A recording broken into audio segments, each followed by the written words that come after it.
El Ministerio de la Enseñanza y la Evangelización, Jesús Soberano Señor, presenta Palabra de Iluminación, con el Maestro de las Sagradas Escrituras, Dr. José Briceño. Quédate con nosotros para que recibas las bendiciones que el Dios Eterno ha plasmado para ti en su palabra. Esto es Palabra de Iluminación. Bendiciones, les habla el Maestro José Briceño, transmitiendo verdades de reino, verdad verdadera, la verdad absoluta, el pensamiento de Dios o parte del pensamiento de Dios que está plasmado en el texto sagrado, parte del pensamiento de las tinieblas que está plasmado en el texto sagrado y parte del pensamiento de los hombres que en su capricho y en su obstinación y en sus opiniones ellos emitieron y quedó escrito sus pensamientos en el texto sagrado. El Maestro Briceño, desde el estado de Texas, la hermosa ciudad de Dallas, transmitiendo por ende para un mundo internacional. Tuvimos un estudio bellísimo, preciso en New Jersey, el pastor Rafael Díaz. Fui muy bien recibido. Dimos un estudio de lo que es principios de autoridad. Bueno, solo la introducción, como 3 horas. Y el domingo en la mañana estuvimos hablando acerca de el amor incondicional, el ágape. Cuando Jesús dijo, y amarás al Señor tu Dios con todo tu corazón, con toda tu alma y con todas tus fuerzas.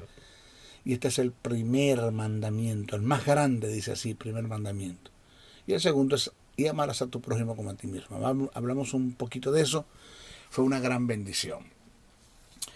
Seguimos trabajando, este es nuestro estudio número 9, en relación al tema de la escatología, y nos toca hoy hablar el tópico de la escuela que niega el arrebatamiento de la iglesia. Ya dimos los que enseñan que la iglesia va a ser trasladada durante la tribulación. La iglesia va a ser trasladada después de la tribulación. Hablamos primeramente del traslado parcial, lo explicamos. Negamos esas 3 posiciones, esas 3 escuelas que se caen por sí solas, haciendo un estudio preciso, conciso y detallado y sistemáticamente, utilizando los códigos, reglas y principios de interpretación, dimos por sentado que esas escuelas no se sostienen en la escatología. Vamos a ver esta escuela, que la que niega el arrebatamiento de la iglesia. Vamos a ver el surgimiento de esta escuela. La posición de esta escuela, la que se conoce como la del reino presente, es lo que se denomina como el Kingdom Now, reino ahora. Ellos creen que la iglesia fue llamada a hacer adelantos del establecimiento del reino milenial. Tal posición es falsa y aún descartada por Jesús en sus enseñanzas. Yo no sé dónde tienen la mirada de esta gente que no han entendido el mensaje de Jesús mientras estuvo en la tierra. Jesús, en lo personal, mientras él estuvo en su ministerio en la tierra, afirmó con toda veracidad, pero con toda veracidad, que tal posición es falsa y totalmente no está ajustada a las enseñanzas de Jesús, ni al pensamiento de Jesús, ni al pensamiento del Padre, ni al pensamiento del Espíritu Santo. Jesús afirmó con toda velocidad que su reino no es de este mundo. Él lo dijo claro. Mi reino no es de este mundo. Por lo que quiso decir que él no reinaría bajo este sistema. Ni es el tiempo de Dios para tal acontecimiento. El mundo está siendo gobernado por un sistema totalmente lleno de tinieblas. Y Jesús no va a reinar en el mundo bajo un sistema que está siendo gobernado por Satanás. Jesús rechazó toda posibilidad de ser rey o que lo coronaran como lo tal. Fíjese lo que registra Juan en el capítulo 18, verso 33 al 36.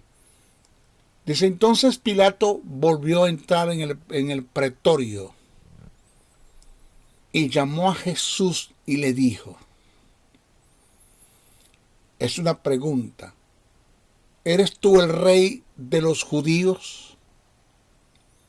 Respondió Jesús, mi reino no es de este mundo. O sea, no lo voy a hacer bajo este sistema en este tiempo. Si mi reino fuera de este mundo, mis servidores pelearían para que yo no fuera entregado a los judíos. Pero mi reino no es de aquí. Eso está en Juan, el capítulo 18, del verso 33 al 36.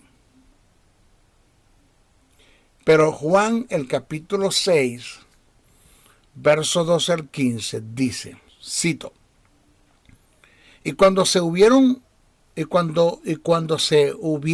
saciado, dijo a sus discípulos, hablando de Jesús, recoged los pedazos que sobraron, para que no se pierda nada. Principio de administración. Recogieron, pues, y llenaron 12 cestas de pedazos que de los 5 panes de cebadas sobraron a los que habían comido. Aquellos hombres entonces, viendo la señal que Jesús había hecho, dijeron, este verdaderamente es el profeta que había de venir al mundo. Pero entendiendo Jesús que iban a venir para apoderarse de él y hacerle rey, volvió a retirarse al monte él solo. Jesús siempre le sacó el cuerpo a la posibilidad de que lo fueran a nombrar rey. Su reino no es de este mundo. Sin embargo, el Kingdom Now dice que nosotros somos la antesala del reino, que nosotros tenemos que ir buscando la forma de cómo prepararle a Jesús las cosas cuando él venga. El Kingdom Now tiene creencias similares a los de los judíos sionistas. El sionismo es un movimiento político internacional que propugnó desde sus inicios el establecimiento de una patria para el pueblo judío en la tierra de Israel. Dicho movimiento fue el promotor y responsable en gran medida de la fundación del moderno Estado de Israel. El movimiento, el sionismo, tiene como objetivo fomentar la migración judía a la tierra prometida y fue exitoso en la fundación del Estado de Israel en el año 1948, siendo actualmente el único Estado judío del mundo. El sionismo constituye una rama del fenómeno más amplio del nacionalismo moderno, descrito como un nacionalismo en la diáspora. El sionismo se autodefine como un movimiento de liberación nacional, cuyo objetivo es la libre determinación del pueblo judío. Ahora, vamos a ver razones por las cuales esta escuela pierde fuerza en la escatología. Vamos a ver. En un gran porcentaje, voy a dar las razones por las cuales esta escuela pierde fuerza en la escatología. En un gran porcentaje utilizan la interpretación alegórica. Tienden a espiritualizar las escrituras, forzando el verdadero sentido de ellas. O sea que, presta atención a esto, presta atención. La primera razón por la cual esta escuela pierde fuerza en la escatología es que en un gran porcentaje utilizan la interpretación alegórica y por ende tienden a espiritualizar las escrituras, forzando el verdadero sentido de ellas, porque es la única forma que ellos pueden como agarrar textos y colocarlos en su pensamiento, pero igual no les cuadra. Ahora, las alegorías te llevan en su mayoría a tomar las escrituras en un sentido espiritualista, según la aplicación de esta escuela, la que niega el arrebatamiento a la iglesia, el Kingdom Now. Ya Cristo no viene por la iglesia, solo la iglesia tiene que buscar la forma de cómo prepararle a Jesús que cuando Cristo venga ya esté el reino establecido. Pero esto es falso. Ellos buscan la forma alegórica para que cuadren los textos bíblicos, sin entender que las alegorías te llevan en su mayoría a tomar las escrituras en un sentido espiritualista, dándole una interpretación llena de especulación y fantasía, teniendo el intérprete su propia interpretación figurativa y espiritualizada. Aquí está el grave error. Segunda razón por la cual esta escuela pierde fuerza. Le quita el verdadero sentido etimológico en lo literal algunos términos, por causa de irse a los extremos de la alegoría, de la interpretación alegórica. Se van a los extremos y le quitan el verdadero sentido etimológico en lo literal algunos términos. Ejemplo, el término perfección. Según su posición en cuanto a este término, alegan que la iglesia no necesita ser arrebatada o transformada para alcanzar la perfección, ya que en la tierra, óigase bien la locura, en la tierra se dará dicho proceso en el ejercicio de los dones ministeriales basándose en Efesios 4:12. Ahora, lo que no han entendido es que el término perfección que utilizó Pablo en su valor etimológico allí en Efesios 4:12 indica llevarte a un estado de madurez, aunque no indica haberlo alcanzado todo. Eso significa perfección, que es el término catartismo. No es teleo, es catartismo. ¿Qué quiso decir Pablo? Que los 5 ministerios, apóstol, profeta, evangelista, pastor y maestro, fueron llamados a perfeccionar a los santos. Pero esto indica llevarte a un estado de madurez, aunque no indica haberlo alcanzado todo. El término perfección etimológicamente no tiene nada que ver con transformación o incorrupción o glorificación. No tiene nada que ver con eso. Y ahí se estrellaron etimológicamente con el sentido perfección. El otro término es recibir. Ese término recibir, según esta escuela, tiene que ver con una comitiva que va al encuentro de alguien para traerlo consigo a cierto lugar. Como usted va a un aeropuerto a buscar un amigo.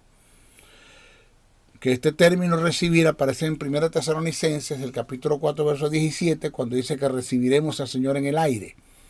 Pues ellos dicen que el término recibir es que vamos para arriba, recibimos al Señor y lo traemos para la tierra. O sea, subir para volver a bajar otra vez. Es locura.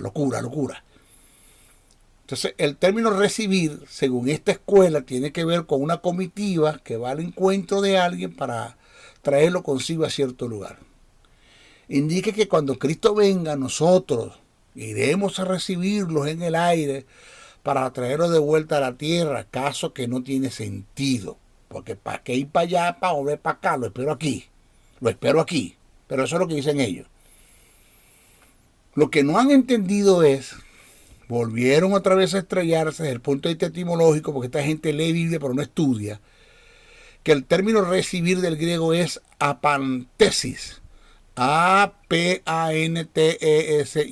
apantesis, que tiene que ver con un encuentro para estar al lado de, para estar siempre con él.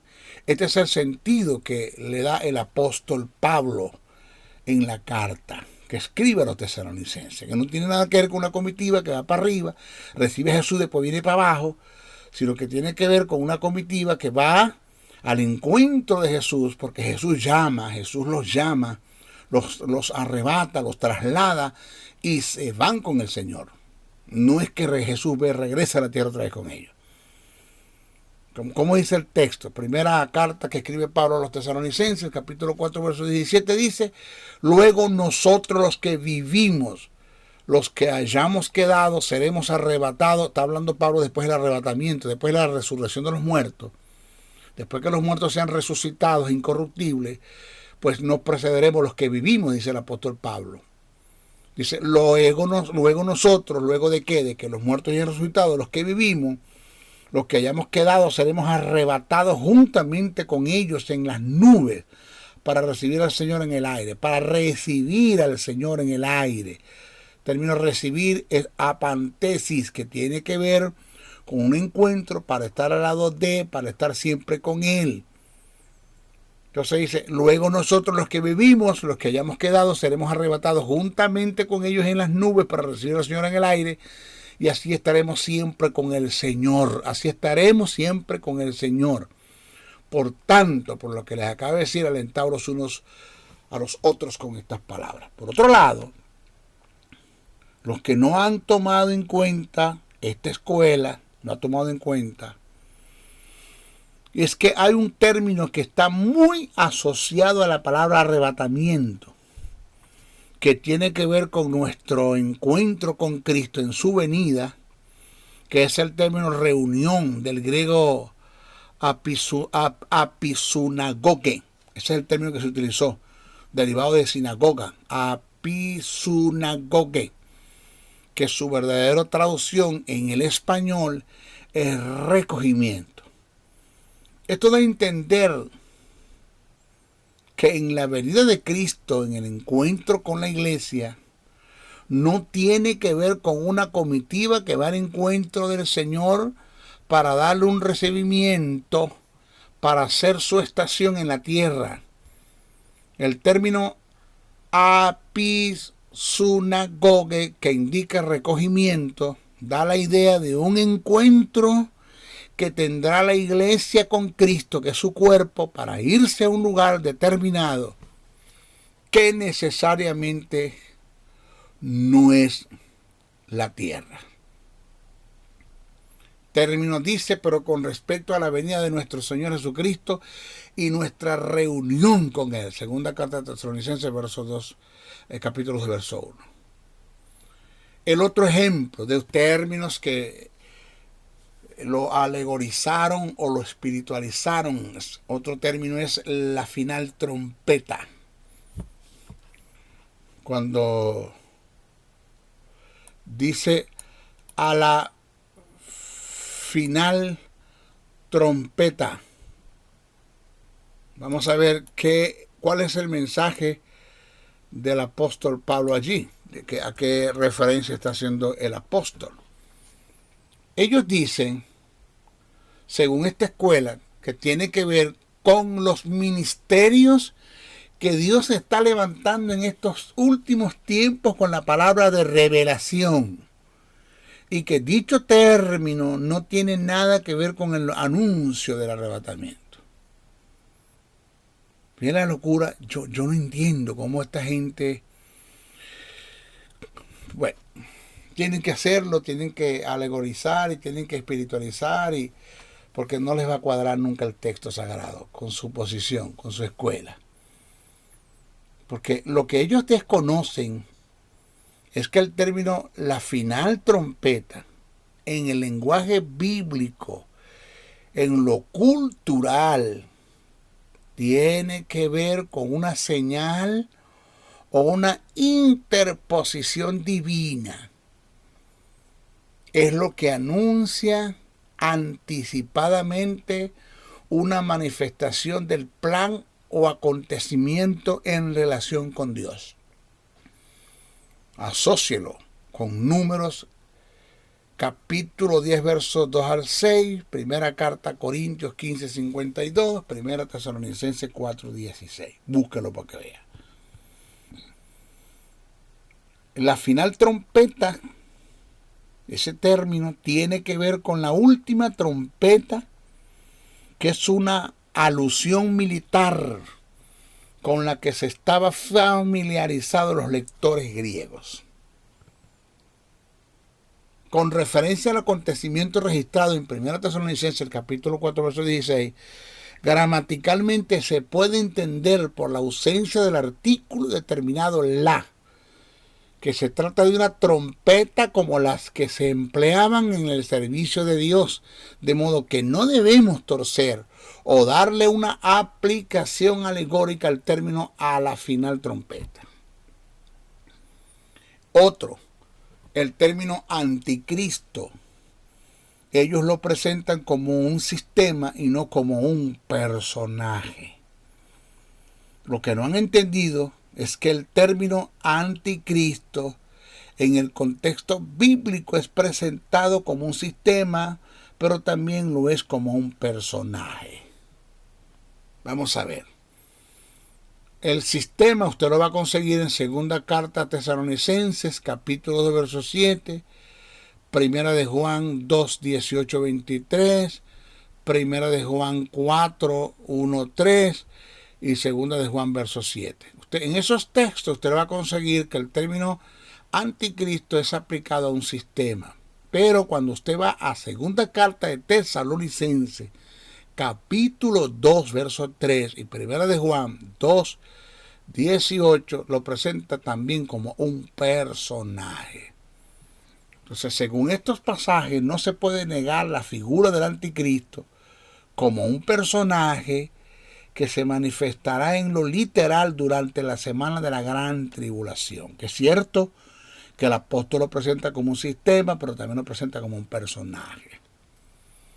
Otra de las razones que esta escuela tiene para negar el arrebatamiento de la iglesia, y que es totalmente falso, es que para ellos no tiene sentido que después que la iglesia haya alcanzado una posición de reino, Cristo la arrebate y le deje todo al diablo. Esa es su forma de pensar. Mi respuesta como maestro sería,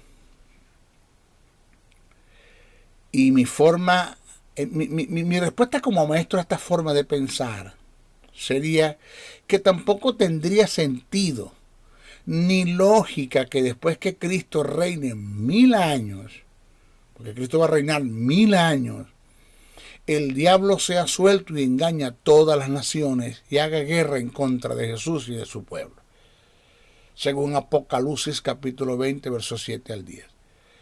O sea que estas son posiciones que se asumen por tratar de argumentar y razonar el programa y los tiempos de Dios. Entonces, la escuela que niega el arrebatamiento ven a la iglesia como la antesala del reino milenial que Jesús va a establecer. Si la iglesia es la antesala del reino, Porque Jesús dice que se predicará el evangelio del reino, según Mateo 24:14. El evangelio del reino, que no tiene nada que ver con el evangelio de la cruz. No tiene nada que ver con el evangelio que está predicando la iglesia. Señores, nosotros debemos entender la diferencia que existe entre el evangelio del reino y el evangelio de la cruz, cosas que ellos no entienden la diferencia. El evangelio del reino, el que anuncia que Jesús, como el león de la tribu de Judá, como el rey que ha de reinar en todas las naciones, Apocalipsis 14, 6, 13, para que se cumpla el pacto davídico. Ese es el evangelio del reino. ¿Okay? Pero el evangelio de la cruz son las buenas nuevas que anuncian a Jesús como el Cordero de Dios que quita el pecado del mundo. Jesús dijo, y será predicado este evangelio del reino en todo el mundo para testimonio a todas las naciones, entonces vendrá el fin. El término este, haciendo referencia al evangelio del reino, el término este, y será predicado este, en la gramática se conoce como un adjetivo demostrativo que hace una distinción o separación de otro. Cuando Jesús dijo, y será predicado este evangelio, está haciendo distinción entre otro. O sea, indica que habrá otro. Porque el evangelio del reino es el que va a anunciar los 144,000 y los 2 testigos en la semana número 70 de la que habló el profeta Daniel. Pero el evangelio de la cruz es el que está predicando la iglesia que anuncia a Jesús como el Cordero de Dios que quita el pecado del mundo. Ahora, debemos tener en claro lo del evangelio del reino. Debemos conocer que habrá una gran multitud que será salvo y otros que resucitarán cuando Cristo venga en su segunda venida por haber aceptado la palabra del testimonio de Dios que viene siendo la predicación del evangelio del reino. Búsquese Apocalipsis capítulo 6 verso 9 al 11, Apocalipsis 7, 9, 17, Apocalipsis 13, 7, 10. Por esta causa todas las naciones serán sometidas a unos juicios para determinar quiénes formarán parte del reino milenial. Juicio que aparece revelado en las parábolas que a continuación voy a describir. Las parábolas del trigo y la cizaña, según Mateo 13, 24 al 30, versos 37 y 43. La parábola de la red, según Mateo 13, 47, 50, la parábola de la fiesta de las bodas, según Mateo 22, 1, 14, la parábola de las 10 vírgenes, según Mateo 25, 1, 13, y el juicio de las naciones, según Mateo 25, 31, 46. Ninguno de estos pasajes y parábolas que acabo de nombrar tiene que ver con la iglesia, incluyendo la parábola de las 10 vírgenes, que siempre se le aplicaron a la iglesia y resulta que no tienen nada que ver con la iglesia. Que la parábola de las 10 vírgenes encierra un cuadro parabólico, el juicio a la que va a ser sometida la nación de Israel para determinar quiénes y no van a reinar con Cristo en el milenio. Estas son las locuras del maestro José Briceño según muchos. Los que no estudian, los que no indagan el texto sagrado, los que solamente leen Biblia, los que se van a sentido hiperliteral y le dan una interpretación hiperliteral a las escrituras y para ustedes contar. Eso lo voy a explicar más adelante. Todas estas palabras las voy a explicar más adelante. ¿Cómo se debe entender el reino de Dios? ¿Cómo se debe entender el reino de Dios? Es la pregunta, maestro. 1. Como la vida de Dios en el individuo, haciendo Dios una transición del reino de las tinieblas al de la luz. Según Colosenses 1, 12, 13, Gálatas 1, 4. Y esto se da cuando nosotros predicamos el evangelio del Cordero, el evangelio de la cruz, y la gente es convencida de pecado por el Espíritu Santo y aceptan el plan de salvación y pasan de las tinieblas a la luz. Ahí se está estableciendo el reino de Dios en la vida de un hombre, de los hombres, pero no se está consumando el reino como tal. Estamos estableciendo el reino, porque eso fue llamado a la iglesia, a establecer el reino en la vida de los hombres. Segundo, ¿cómo se debe ver el reino? Cuando operamos en el poder y la autoridad del Espíritu como representantes y embajadores del reino, destruyendo y quebrantando el gobierno que Satanás tiene en un área o lugar específico en un momento determinado, según Mateo 12, 22, 30, Lucas 8, capítulo 1, verso al 3, Lucas 13, 10, 17 y Hechos 10, 38. ¿Ya? Cuando llegamos a un sitio, echamos fuera demonios de una persona y ahí esa persona acepta el plan de salvación, ahí estamos estableciendo el reino de la luz y estamos destruyendo las tinieblas. Cuando oramos y una enfermedad es sanada, terminal, esa enfermedad que tiene que ver con tinieblas, es disipado las tinieblas y se establece el reino de Dios en esa vida. Pero dicha manifestación no se le puede llamar ni afirmar ni entender como la consumación total del reino, porque no es de nosotros el finalizar ni determinar el tiempo del reino. Según Hechos, en el capítulo 1, versos 6 y 7. Ahora, no hay tal cosa como el hablar de un reino presente con todas sus extensiones y todas las esferas, tomando como fundamento la autoridad, el poder, el señorío que tiene y se manifiesta en la iglesia. Eso es un error. O sea, todas las manifestaciones que se puedan dar en la iglesia a causa de su posición son adelantos de los poderes de la vida del reino, según Hebreos 6, 5. Esto fue lo que Jesús le entregó a la iglesia, poder y autoridad para manifestar el reino y darlo a conocer, no para consumarlo, según Mateo 16, 18 y 19, Hechos 1, 8. Cuando Jesús dijo en Lucas, capítulo que está establecido, Jesús lo dijo y Lucas lo escribió, el capítulo 17, verso 21, el reino de Dios está entre vosotros, lo que quiso decir fue, he aquí la máxima representación del reino de Dios, dando testimonio de él mismo, por causa del poder del Espíritu que se manifestaba en él. De no ser así, habría una gran contradicción en lo que registra Mateo 25:1, cuando Jesús dijo, y el reino de los cielos será, tiempo futuro. Entonces, o está o será. Entonces, bíblicamente Jesús no podrá establecer su reino hasta que Satanás esté en operación en el mundo, desarrollando un sistema de acorde a su carácter. Las Escrituras afirman que este mundo está bajo el dominio de Satanás.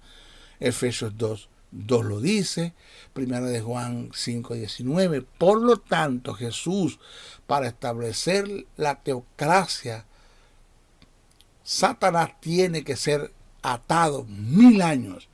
Eso es lo que dice el texto sagrado. Según Apocalipsis 20, capítulo 20, verso 1 al 3. Dice, y vi a un ángel que descendía del cielo con las llaves del abismo y una gran cadena en la mano, y prendió al dragón, la serpiente antigua que es el diablo y Satanás, y lo ató por 1000 años y lo arrojó al abismo y los encerró y puso su sello sobre él para que no engañasen más a las naciones hasta que fuese cumplido 1000 años. Entonces, según el testimonio de las Escrituras, Satanás está vigente, reinando y operando en el sistema de este mundo. Efesios el capítulo 2, verso 1 al 2 dice, y él os dio vida a vosotros cuando estabais muertos en vuestros delitos y pecados, en los cuales anduvisteis en otros tiempos siguiendo la corriente de este mundo conforme al príncipe de las potestades del aire, el espíritu que ahora opera en los hijos de desobediencia. Primera de Juan al capítulo 5, verso 19 dice, sabemos que somos de Dios y el mundo entero está bajo el maligno. Es lo que dice el texto. Tampoco queremos con esta posición teológica que descarte el Kingdom Now, quitarle a la iglesia el avance que debe tener en el establecimiento del reino de Dios en la vida del hombre. y menos la posibilidad de obtener las bendiciones desde el punto de vista posicional para cubrir las demandas del reino mientras estemos en la tierra. Nunca debemos ver el arrebatamiento de la iglesia como un escapismo, evadiendo nuestra responsabilidad en el avance del tomar y obtener lo que Jesús conquistó de lo que Adán perdió. O sea que Jesús no viene a buscar una iglesia derrotada, acabada, arruinada, harapiente, enferma, sin recursos. Él buscará una iglesia que sea digna de su representación, que esté en total victoria, poder, dominio, autoridad, fuerza y señorío. Él buscará a una iglesia que para ese momento sea luminares en el mundo de tinieblas, deshaciendo las obras del diablo con el poder del Espíritu Santo. Buscará una iglesia que sea sal de la tierra, el cual preserva la pudrición, la putrefacción del pecado en el mundo. Jesús viene a buscar a los que reinarán con él por 1000 años. Eso es lo que dice el texto sagrado. ¿Ok? Ahora, en conclusión este tópico, si Cristo, en la presencia de Satanás operando en el mundo, no puede consumar el reino de Dios, ¿quiénes somos nosotros para atribuirnos dicha autoridad? O sea que esta posibilidad, el que la iglesia consuma el reino de Dios en la tierra, está totalmente descartada en las Escrituras.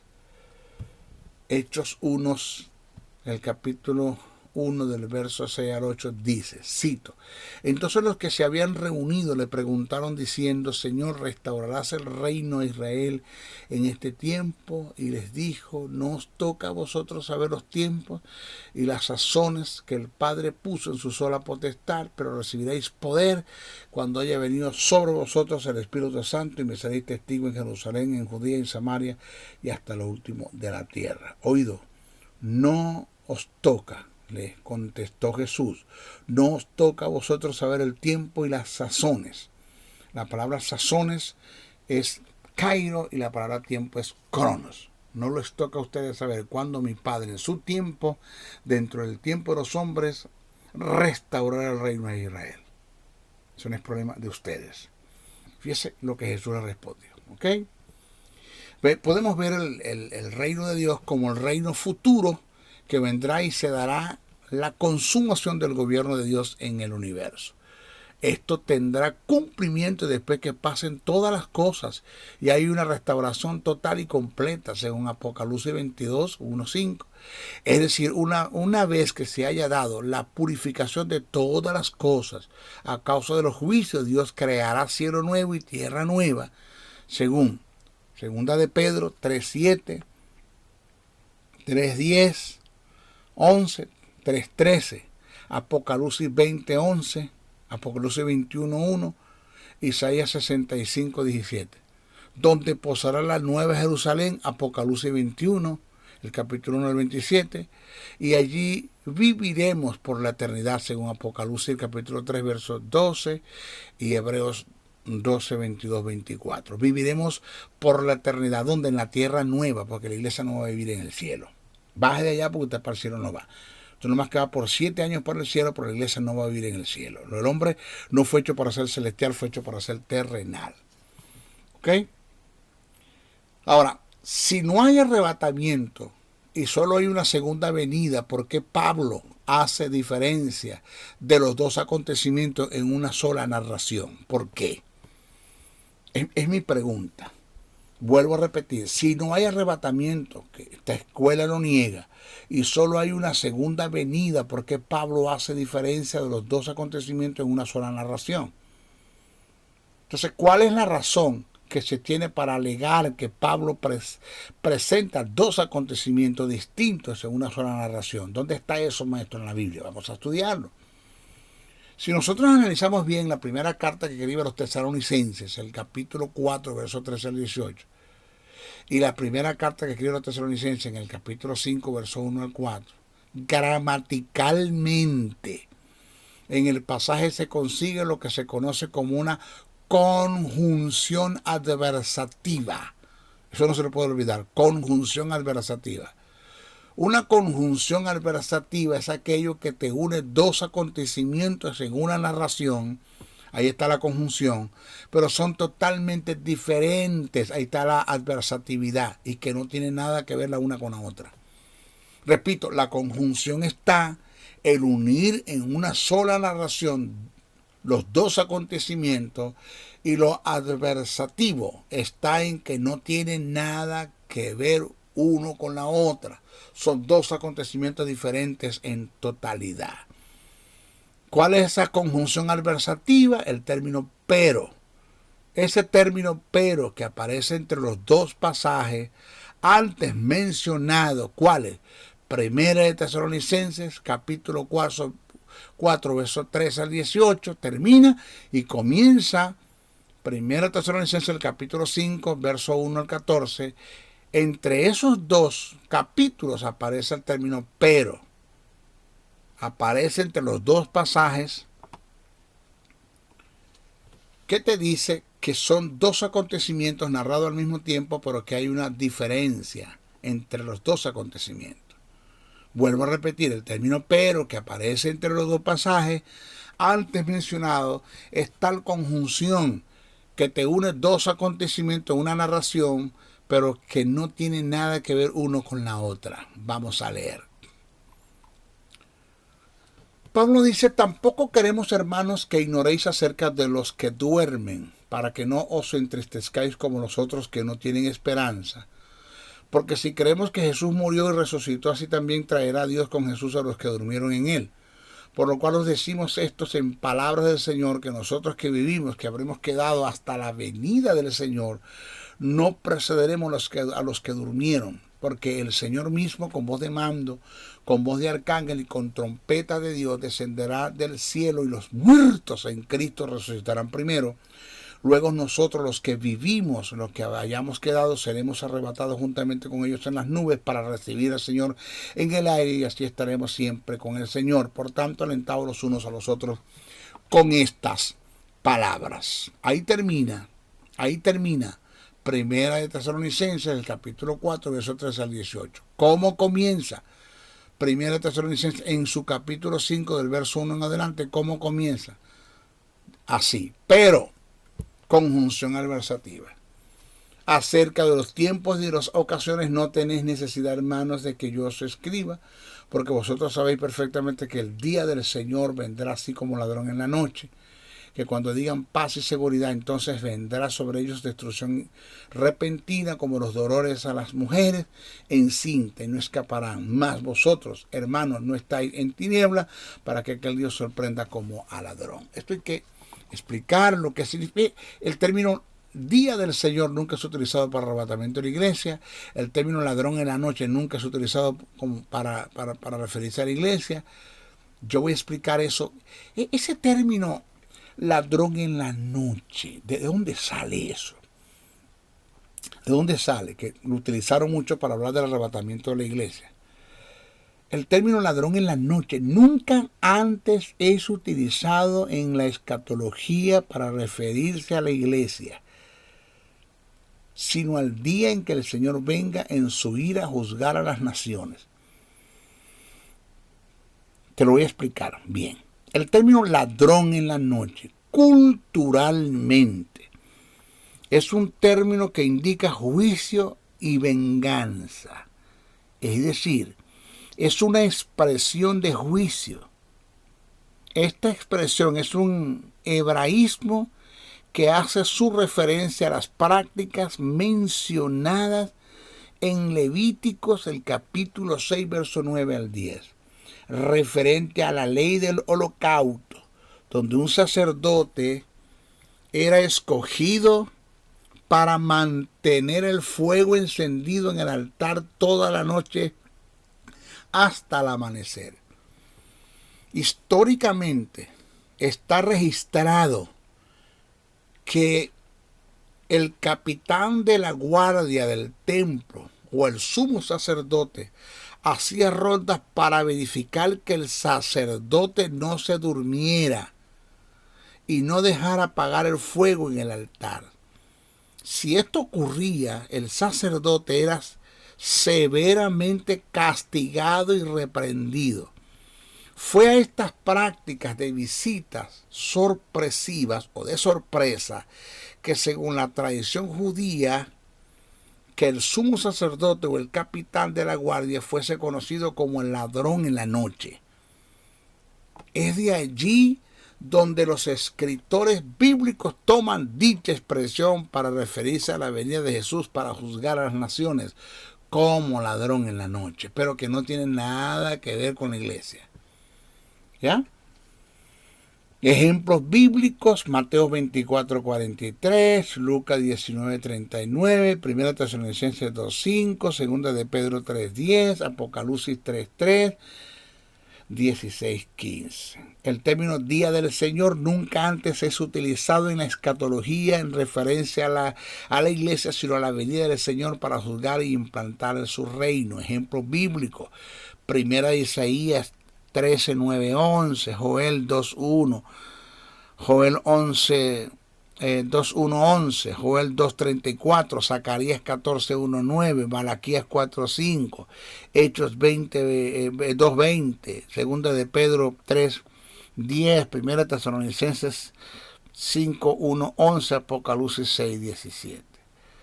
Para concluir y descartar esta escuela, ellos en su aplicación quebrantan totalmente los medios de interpretación bíblica.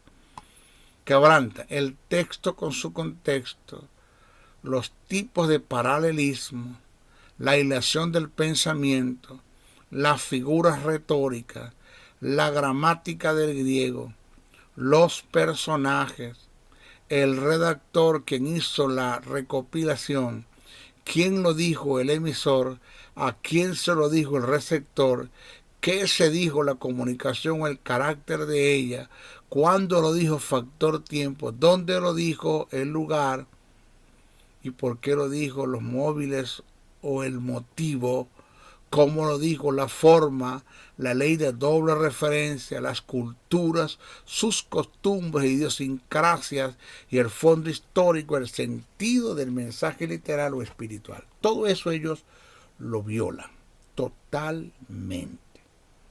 Entonces, una escuela que niega totalmente el arrebatamiento de la iglesia, Kingdom Now, es totalmente falsa, diabólica, es una escuela y es una enseñanza de tinieblas. Usted no debe prestarle mucha atención a eso. ¿Okay? Se despide el maestro José Briceño, sin antes decirle: 1. Oren mucho por mí, interceda bastante. Por mí necesito la intercesión. 2. Compartan este mensaje, no se queden con él. 3. Suscríbase al canal si no lo ha hecho e invite y comparta e invite a sus hermanos, seguidores que se suscriban al canal. Y 4. Si puede aportar una ofrenda para este ministerio, se lo agradecemos con honores. El maestro Briceño no predica por dinero, pero necesita dinero para predicar. Hasta nuestra próxima oportunidad. Maestro, ¿cómo hacemos para hacerle llegar una ofrenda? Ahí está, en los caracteres, ahí están los correos y está mi número de teléfono. Usted puede escribirme o llamarme por WhatsApp, o el correo escriba y haga la pregunta de cómo puede usted aportar una ofrenda y le vamos a dar información.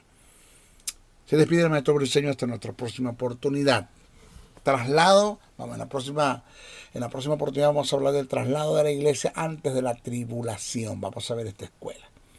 Hasta nuestra próxima oportunidad. Se despide el maestro Briceño. Bendiciones, bendiciones, bendiciones. El Ministerio de la Enseñanza y la Evangelización, Jesús Soberano Señor, presentó Palabra de Iluminación. Te invitamos a un nuevo espacio de corte similar por nuestros diferentes medios de comunicación. Contáctanos en los Estados Unidos al WhatsApp +01 786-604-3352 y a los correos josén77briceno@gmail.com y a maestrojosebriceno.blogspot.com. Bendiciones.